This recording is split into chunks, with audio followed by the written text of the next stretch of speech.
देखो ध्यान दो बच्चों, एक और छोटी सी प्रॉपर्टी आती है। छोटी सी तो नहीं, प्रॉपर्टी तो बड़ी है लेकिन बहुत इंपॉर्टेंट तो नहीं है, फिर भी देखो पढ़ लेते हैं। और देखो ये प्रॉपर्टी है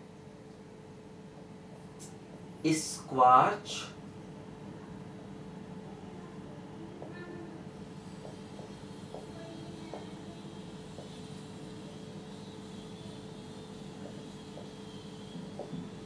देखो ये इसका नाम है, कुछ अजीब सा नाम है, स्कार्च-बान्याकोस्की इनइक्वालिटी, है ना, स्कार्च-बान्याकोस्की इनइक्वालिटी, ये इसका नाम है।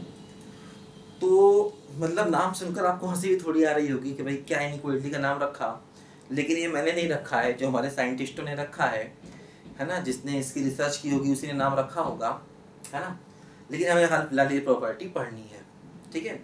हालांकि इसका क्वेश्चन कभी आईआईटी ने पूछा तो नहीं है, कोई बहुत इंपॉर्टेंट तो नहीं है, फिर भी कई किताबों में इसके छोटे छोटे क्वेश्चन दिए होते हैं, तो इसको कर लेते हैं, जिससे आपको देख के ना लगे कि देखो सर ने पढ़ाया नहीं। देखो ध्यान दो, कोई बहुत इंपॉर्टेंट नहीं है। ये क्या कहता है, ये कहता है कि mod of integral a to b fx gx dx, मतलब इसका मॉड है ना, दो फंक्शन का प्रोडक्ट है, उसका इंटीग्रल है, उसका मॉड, ये लेसर इक्वल टू होगा under root integral a to b f square x dx और integral a to b g square x dx, है ना।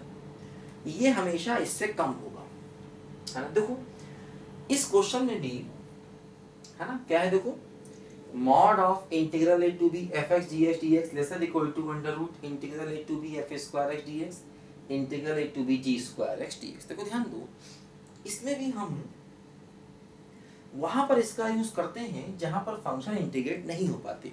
जैसे कि मान लो हमें क्वेश्चन दे दिया गया कि mod of integral 0 to 1 under root 1 plus x और 1 प्लस एक्स क्यूब dx, और हमसे कहा गया कि मान लो अगर ये लेसर इक्वल टू k है तो बताइए k क्या होगा, ऐसा क्वेश्चन है।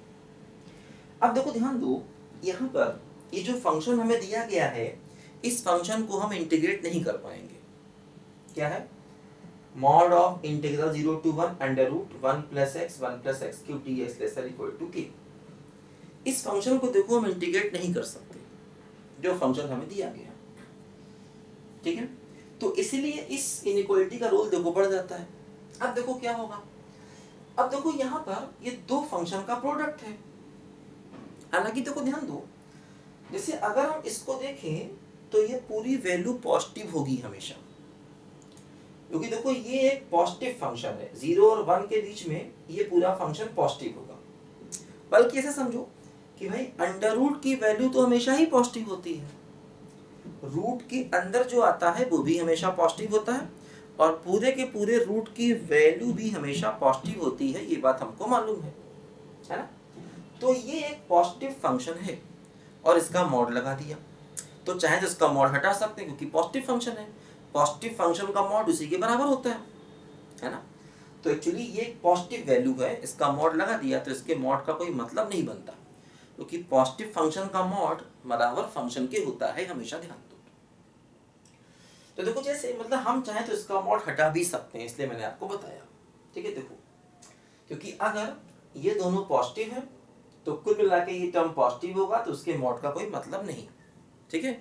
अगर फंक्शन पॉजिटिव है तो उसका इंटीग्रेशन भी पॉजिटिव होता है, क्योंकि मान लो अगर फंक्शन पॉजिटिव है, ठीक है, आपने इसको इंटीग्रेट कर दिया तो क्या होगा, देखो 0 का इंटीग्रेशन करोगे तो क्या होगा, integral a to b 0 dx, तो integral a to b fx dx, और देखो 0 का इंटीग्रेशन क्या होगा, 0 ही हो गया। तो अगर फंक्शन पॉजिटिव है तो उसका इंटीग्रेशन भी पॉजिटिव होगा, और इसी प्रकार अगर फंक्शन नेगेटिव है तो उसका इंटीग्रेशन भी नेगेटिव होगा, है ना। तो ये बात यहाँ पर ध्यान रखिए, मैंने पहले ही बताई होगी आपको कि अगर फंक्शन पॉजिटिव है तो उसका इंटीग्रेशन भी पॉजिटिव, अगर फंक्शन नेगेटिव है तो उसका इंटीग्रेशन भी नेगेटिव, है ना, किसी लिमिट में, है ना।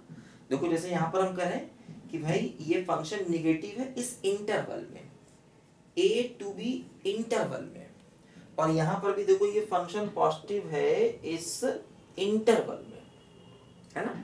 तो मतलब फंक्शन को पॉजिटिव या नेगेटिव किसी एक विशेष स्पेशल इंटरवल में देखा जा रहा है, ध्यान दो, ठीक है। देखो तो इसीलिए क्या होता है कि अगर फंक्शन पॉजिटिव है तो उसका इंटीग्रेशन भी पॉजिटिव होगा।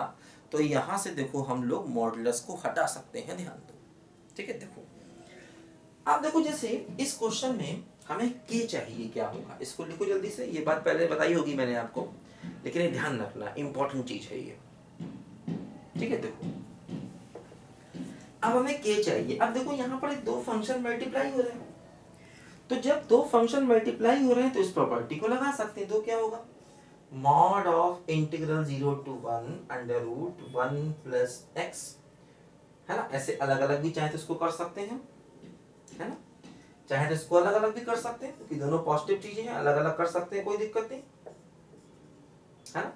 क्योंकि मैंने बताया था आपको अंडर रूट ए इंटू बी को रूट ए इंटू रूट बी लिख सकते हैं।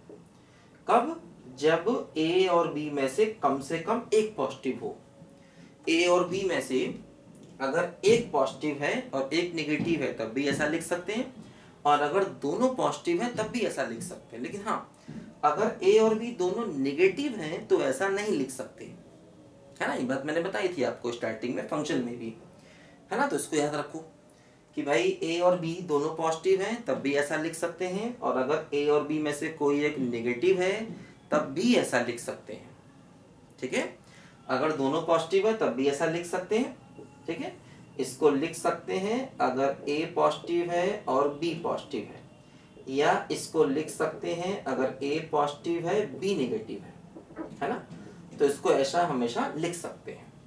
लेकिन अगर ए और बी दोनों नेगेटिव हुए तो ऐसा नहीं लिख सकते, ठीक है। ऐसा भी हो सकता है कि ए नेगेटिव हो बी पॉजिटिव हो तब भी लिख सकते हैं, कोई दिक्कत नहीं। ऐसा भी हो सकता है अगर ए नेगेटिव हो और बी पॉजिटिव हो तब भी लिख सकते हैं ऐसा। लेकिन अगर ए और बी दोनों नेगेटिव हुए तो ऐसा नहीं लिख सकते हैं, ध्यान दो। तो इसलिए देखो यहाँ पर ये फंक्शन भी पॉजिटिव था और ये भी पॉजिटिव था, तो हमने रूट को अलग अलग कर दिया। रूट को अलग अलग हम कर सकते हैं। अब देखो ये लेसर इक्वल टू क्या होगा, अंडर रूट इंटीग्रल 0 to 1 इसका स्क्वायर। इसका स्क्वायर का मतलब क्या हो गया, 1 प्लस एक्स dx, और इंटू 0 to 1 इसका स्क्वायर। इसका स्क्वायर का मतलब क्या हो गया, 1 प्लस एक्स क्यूब dx, ध्यान दो, ठीक। अब देखो यहाँ पर क्या हुआ कि ये हो गया अंडर रूट 1 प्लस एक्स। तो 1 प्लस एक्स का देखो 0 to 1 में अगर हम इंटीग्रेशन करते हैं तो x plus x square by 2, 0 to 1 x की जगह 1 रखो फिर 0, तो क्या बचेगा 3/2 बचेगा। तो देखो ये हो जाएगा 3/2, है ना। और देखो इसको इंटीग्रेट करो 0 to 1 1 plus x cube dx, तो क्या होगा देखो यहाँ पर x प्लस एक्स की पावर 4/4, 0 to 1, तो देखो क्या बचेगा 1 प्लस 1/4 मतलब 5/4। तो देखो ये क्या बचेगा, ये बचेगा 5/4, है ना। इसकी वैल्यू दो क्या हो गया, ये आ गया अंडर रूट के अंदर 15/8। ये हमारा देखो मतलब ये वैल्यू हमेशा इससे कम होगी, तो ये k का आंसर आ गया। k क्या आ गया बोलो, अंडर रूट 15/8, ये हमारे क्वेश्चन का आंसर आ गया।